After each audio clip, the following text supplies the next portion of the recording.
Today I'm going to be comparing these Kirkland signature trash bags with these Hefty trash bags.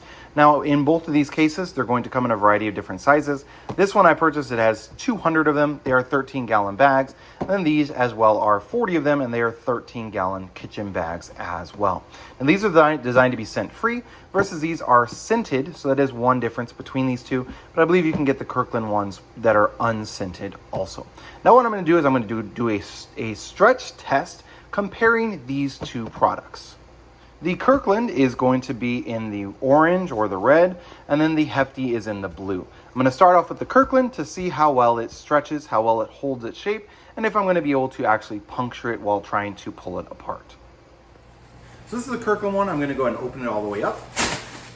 And then what I'm going to do is I'm just going to grab the top on each side and try and stretch it apart. So let me do that now. And as you can see, even stretching it as much as I can, pulling out, that is not going to actually rip it. It's just going to stretch.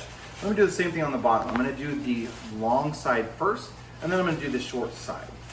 I'm going to do that one. As you can see, it did stretch out a good amount, but did not puncture. Now I'm going to do the short side on the Kirkland. Again, stretched out a good amount, but did not actually rip. So it definitely held up really well. Okay, so I'm going to stretch the top here first. And so I'm just going to take it and I'm just going to pull it as much as possible. I'm going to open it up first just to make sure that doesn't make any difference.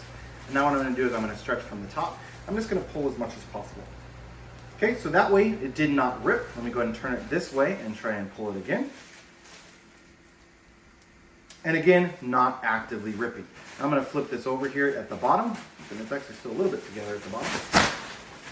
Now I'm going to do the same thing. I'm going to do the long first, as I feel like that'd be the stronger of the two. So I'm going to go and rip that. Again, I'm just gripping it and just pulling apart. And it stretched out a good amount, but did not rip. And then let me do the other way as well.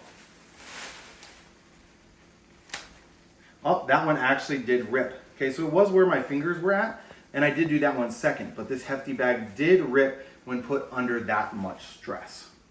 So overall, the Kirkland actually held up a bit better than the Hefty bags did, but both of them performed extremely well. You're likely not going to be trying to stretch your trash bags that much, so they are relatively stretch proof in regards to when you're putting actual trash inside of them versus actively trying to rip them, whether it's the Kirkland or the Hefty brand. So both of them performed well, and both of them are good trash bags.